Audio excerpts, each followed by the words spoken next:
Hi, my name is Jonny. I've been a lead producer in the gaming industry for the last 3 years. I've had my industry experience in the music industry, entertainment, AI robotics, and even tech and startups.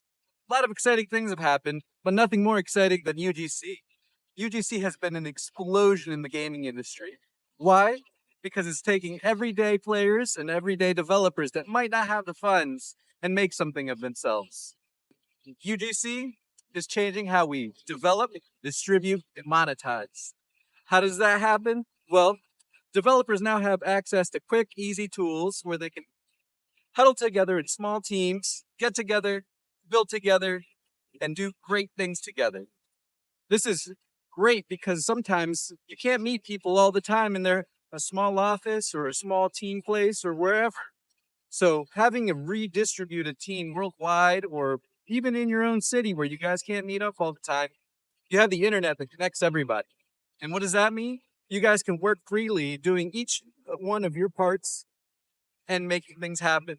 And if you get it just right and it goes viral and it hits it off with the players, well, you got money in your pocket because UGC has been making some big funny money for a lot of key players out there in the UGC space. How did this all happen? Well, mods mainly. Gary's mod is probably the most famous reference of all for a community getting together and making games on some very cool tools from Steam and when they came out with Half-Life 2. Gary's mod was a big opening for a lot of key players that have always wanted to get into gaming, never had the opportunities or the networking skills or what have you, and just got together in forums or places really cool that they can meet up on the internet and trade off information where they can find really cool tools, accessible means of making games, and just having fun. I mean, that's what made Gary's mod a blast anyways. We even have things like Skibbity Toilet today because of Gary's mod. So, I mean, it's still in the works. My style is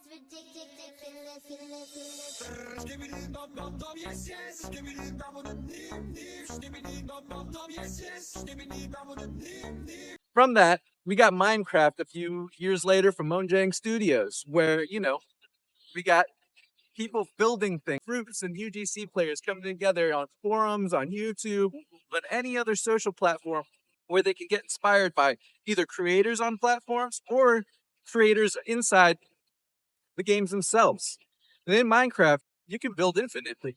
There's players making whole cities and architectures and infrastructure in there that have been ongoing for over 5 or more years, making massive cities and progresses that are beyond most people's imagination. What does that tell me? That tells me if you have the grit and the grind, you're going to make something shine. From that, we got Roblox and then Fortnite as well, jumping into the space. This is important because UGC is now kicking off in the last 2 years. And what does that imply? That implies that Roblox and Fortnite are making massive waves of how player engagement has come together to make games for people, by people, for players. Some UGC creators got smart with it. They were able to come together, make a small studio, and make things happen, outsourcing talent with the money they made or hiring talent with the money that they were able to accumulate for monetization of their games. One of those studios that I'm really proud of work for is Beyond Creative. They've been working at UGC and Fortnite since the very beginning. They've done great things, worked with great brands such as Balenciaga, Honda, Campbell's Soup, and even Lego. And I got to work with Lego for Beyond Creative. And for me, that was a mind-blowing experience to see one of my childhood dreams come true into UGC gaming.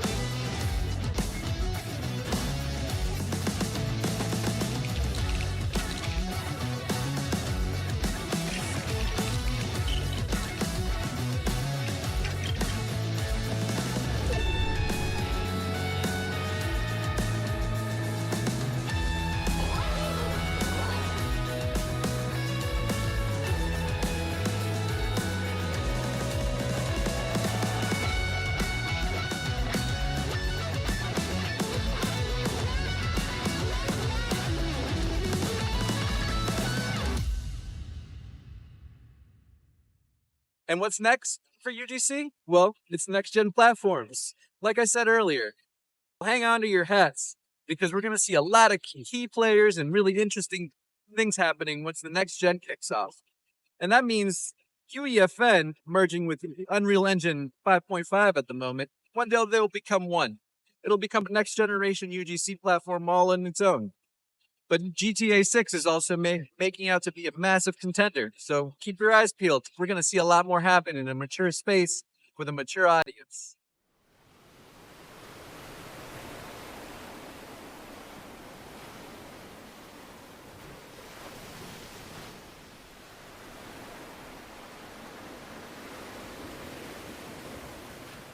So a lot of you are wondering, I've been using the word UGC quite a lot, or the acronym, right? User-generated content. Well, it means players creating content that others engage and have fun with. What does that mean?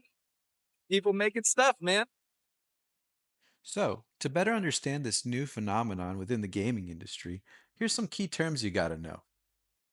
Virtual worlds.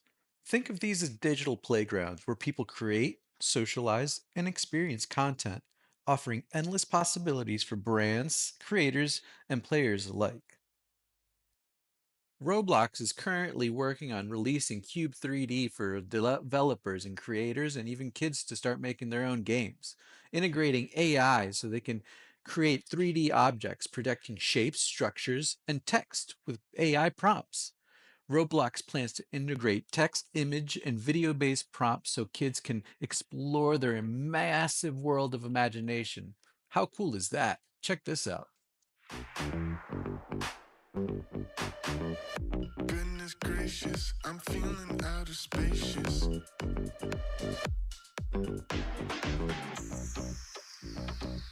I feel invincible. Give me that brush.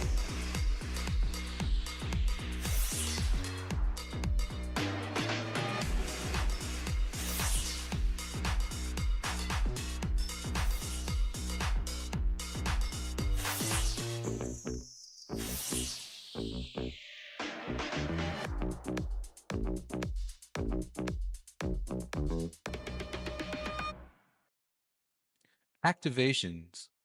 This is an umbrella term for any brand driven or IP activity inside a virtual world. Whether through a custom built experience or limited time event, it's an activation. Integrations. Think of this as a more lightweight or soft launch kind of way for brands to enter an existing virtual world experience for a set period of time. Think of this: Versace dropping into Murder Mystery, a Fortnite creative island, for a short term collab that blends seamlessly into an already popular game, just to make their brand awareness.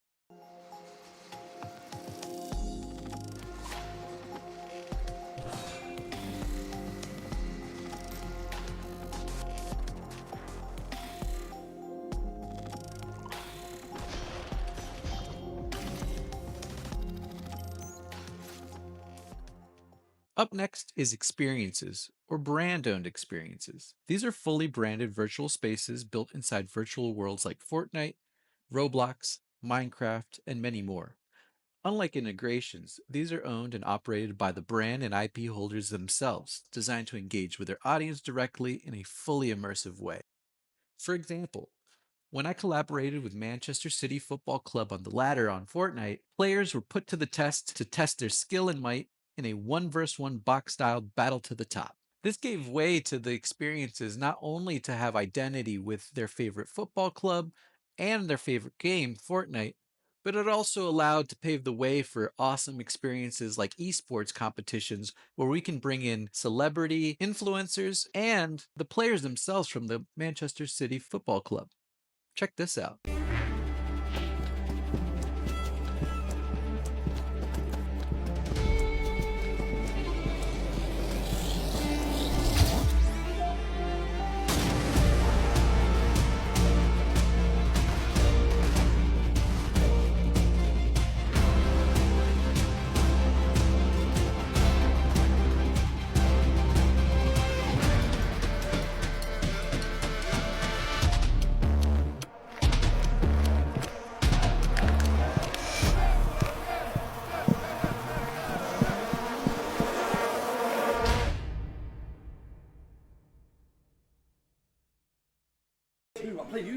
Come on then.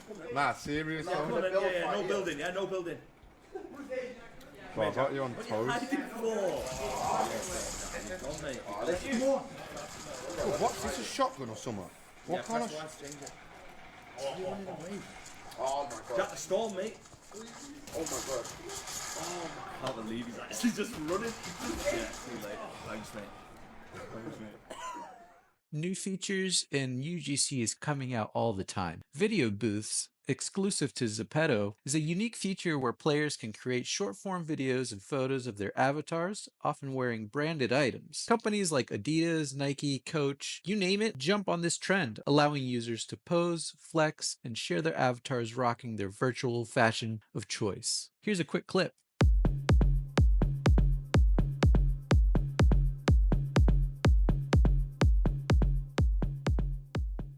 Finally, we get to UGC, user-generated content, the backbone of many virtual worlds. UGC is a content made by players or independent creators or even brands, often monetized within the platform of choice. It can be anything from custom mini games to avatar accessories, like the Adidas virtual necklace that sold over 20 grand on Roblox. Yeah, UGC is big business, and I think there's a lot to explore here. For example, when I worked with Hugo Boss to create a whole planet for them with a lot of UGC, collaborating with other studios and their mini games such as Apex Racing. Check out the following.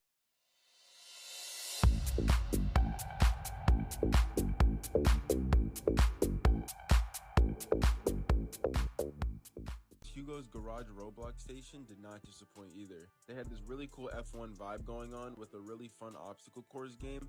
I could customize my own F1 car, but I really enjoyed the Formula Apex racing game they had. I felt like I sat there for hours just playing, trying to get first place. I mean, there's a lot of successful platforms here that we can talk about. Like I already mentioned, Roblox, Fortnite, Minecraft, but up and coming Web3 things like Sandbox, or even Sony inspired jumps like Dreams, or even newcomers that you've seen on hit Netflix shows like Emily in Paris, such as Zepeto.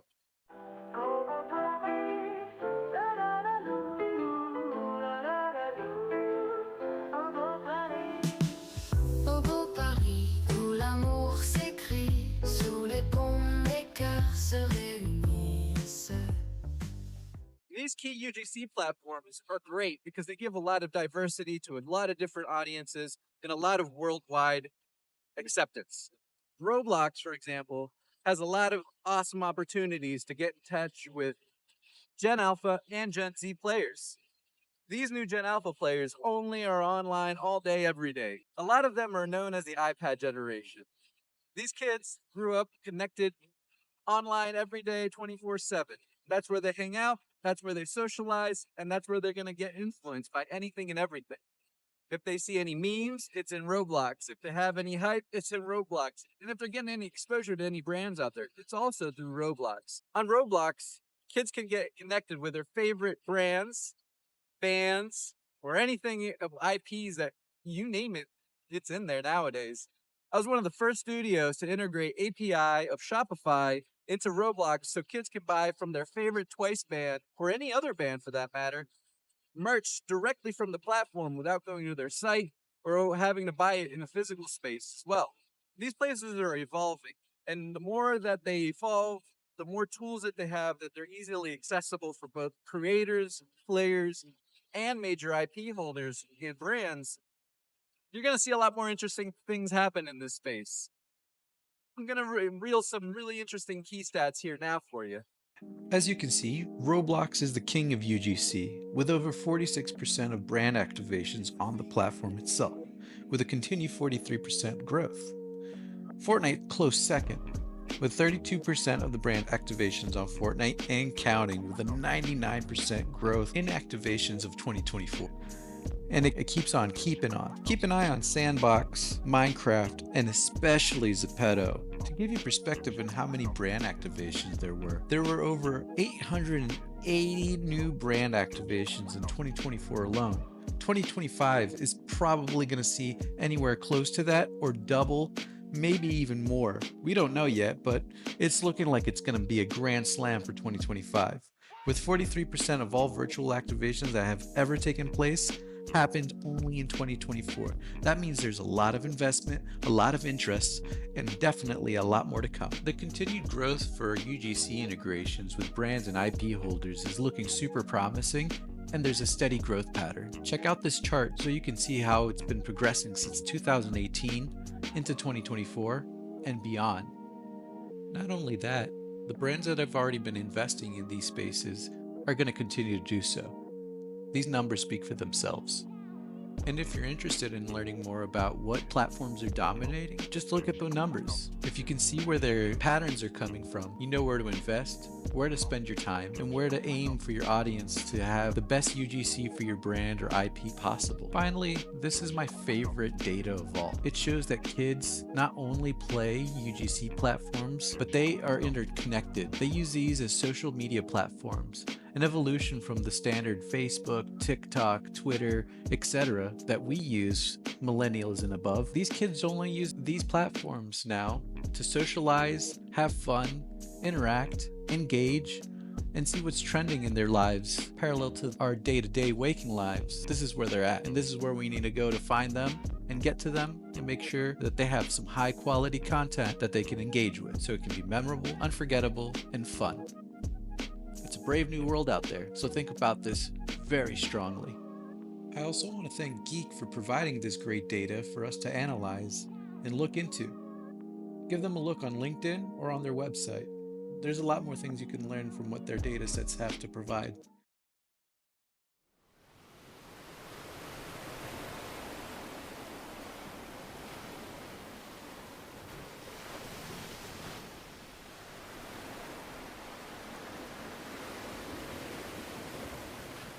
Being a producer in the UGC space has been a real shift in dynamics and how we work in this space. Production pipelines in UGC is completely different from traditional game development. There's still a lot of the same things happening, such as prototyping, going through the pipelines.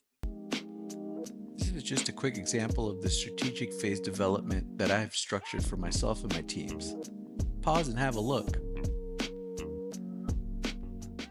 Going through the production pipeline for UGC is very different from how traditional game dev is made. It's faster in iteration cycles. Games, small ones especially, can range from 2, 3, maybe 4 months. Medium-sized one going from 5, 6, 7, sometimes 9 months, and larger ones going anywhere from 9 months to over a year. There's a more collaborative and community-driven approach to these. Why? Because again, going back to the decentralized aspect of UGC gaming, you can have people collaborating from Brazil, India, South Asia, all over Europe, and of course the United States, and anywhere in North or South America as a whole. You have the whole world to collaborate with. And not only that, you have game players from all over the world in your community that can give you great advice, key mechanics that you haven't thought of, maybe themes, or much more. You have a whole world to explore and drive creativity with your game for you. And when you're a key player, such as on Fortnite or Roblox or any of the platforms I've mentioned already, sometimes you can start out with a game, it can be a massive success, and because players love it so much, they'll give you great ideas to keep making those updates. Why? Because number 3 is very important for how production is very different for UGC gaming. Live ops heavy mindset is very important for how UGC production is viewed. You have constant updates versus very traditional game launches. These constant updates are very important. Fortnite's made a massive statement and testimonial to this by having their seasons and chapters in Fortnite themselves. They know that this is how they can make iteration and impactful, meaningful changes in their creator system, not only of their Battle Royale games, but as all the creators as well. Games like Havoc Hotel or Kraken, for examples, they started out with a very simple dungeon crawler game or action-adventure role-playing game, and then they went into fast iteration cycles from there, growing their team and growing their games. It's ever-evolving, and it's always changing. It's always growing as well as the players keep putting their time and effort into these games that are constantly changing and evolving with them. This is amazing because, well, different from traditional gaming, UGC creators actually have to listen to the players, because if they don't listen to the players, well, Unfortunately, you got a dead game. Or worse, you're just not going to make an impact with anybody. Kids can smell it. They know when a game is, fishing for their pocket. A lot of them will jump in, grab the free stuff, and never come back to your game ever again. So always keep the players in mind, have a player-centric approach, keep the hand on the pulse to make sure that you're doing things that are engaging and preferable to players, and make sure they're having fun. But like all fun things, even if they're great and fun and new and innovative, there's challenges. The challenges are pretty big sometimes. For example, balancing creative freedom versus studio direction. These sometimes very much clash because you have deadlines to adhere to, milestones and goalposts that you need to abide by. Sometimes you need to go back to the traditional way of thinking and scope out what's not, gonna make it on time and leave it for maybe a future iteration or a future live update. You never know, but keep those in your pocket. Anyways, it's still a challenge. Managing distributed teams and external creators can also be a pain in the butt. It's not hard, but communication is key. So you got to show them the lot. How do you do that? Having, you know, open channels, a Discord group that you're always talking in, making sure you're checking in, having one-on-ones with key players that are maybe falling behind, and making sure that communication is always open with leadership, production, or other departments that are always working together, such as art and engineering. It's very key that managing distributed teams is close knit and making sure that communication flows is monumental. Otherwise, you're going to have people always missing out on stand ups, missing out on key updates, missing out on deadlines, and then possibly worse, missing out on launch day altogether. Monetization struggles and platform limitations are also a very, very real challenge. When you're creating on somebody else's land, well, you got to abide by their rules, right? So those platform limitations are there because, well, it's not your space to begin with. Yes, you can create and make great deals of monetization on these platforms, but remember, at the end of the day, these platforms are owned by Epic or Roblox or whoever else owns these platforms. They're the true owners of these spaces, but they give you the opportunity to make your game shine in them. So make sure that you always comply with legal, make sure you're in the brand guidelines, and make sure that you're always attuned to terms and conditions so you don't get shut down or worse, blocked from their platforms.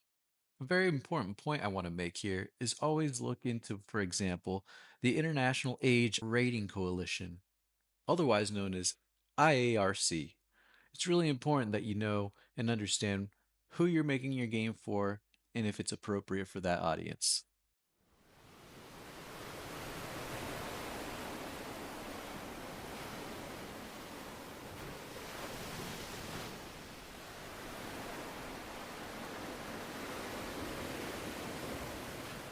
There's a lot AAA studios can learn from UGC gaming. And I really mean this. My first experience gaming was a traditional AAA space where we had a lot of money, a lot of time, and a lot of room for iterations and making things happen and making sure that we went to launch day with a complete packaged game. In UGC, we get to harness the power of community driven content. This allows players to co create more engaging and fun games that not only help us with our jobs, but also helps them have more fun with something they feel attuned and akin to. Agility and iteration speed. It's all that matters. We're Sonic the Hedgehogs in this one. UGC teams need to adapt quickly, need to be super agile, and these are core lessons big studios can learn from. Sometimes being more simple is the way to go instead of these complex or crazy mechanics that make no sense at all. Sometimes simple wins the day and makes a big impact with players. They're going to have fun anyways. New monetization models are also something that AAA studios can learn from this. Why just limit yourself to your platform or what you've decided to launch on? Why not branch out? Why not hire a creative studio, or better yet, internalize some UGC creators, a small team of like 4 or 5 people, they're not very big most of the time, to make sure that you can make games that reflect your IP in either Roblox or even Fortnite. Introducing players that probably will miss your game when it launches on a $60 platform versus a free-to-play version of your game where you can introduce your players, introduce your characters, your game, your IP, and much more of the world that you've built with a lot of heart and soul. This can be a little window into something much bigger for them. So keep that in mind. So maybe a hybrid future is in the works. Could UGC tools become standard practice in AAA pipelines? Can AAA studios learn to work more with less? Or better yet, learn to distribute their teams worldwide to be working with very, very talented artists that aren't always just found in America or Europe? The world's a bigger place. Sometimes we need to remember that. And I think UGC studios have done a great thing by allowing people from all over the world to contribute with really fun and exciting games for kids all over the world. Because if entertainment is one thing, is that we just want to have fun and make sure that our time is well spent. So here's my final insight and challenge to you guys. As game developers, we can either embrace UGC or risk getting left behind. As I mentioned before, this is a brave new world for gaming. This is a place where gaming, marketing, and players all combine into one solid place and can make a massive impact into how they view your IP, your brand. I really think AAA should be taking a page out of UGC. But I also think, and I heavily suspect, think I'm right on this one. UGC and AAA are already working together in the background. Won't be long before you see an Assassin's Creed in Roblox, or an Aloy from Horizons in Fortnite actually having their own little breathing worlds or mini chapters within that. So, if you think UGC is just a hype train, think again. This thing's here to stay, and it's giving a lot of players from around the world and new developers the tools they need to make very, very cool things happen and very fun things for people all over the world. I recommend you check it out. There's a lot of great resources online and a lot of great tutors and teachers that you can learn from that can teach you about all of the production elements or how to use UGC tools on Roblox Studios, UEFN, Zepeto, and much more.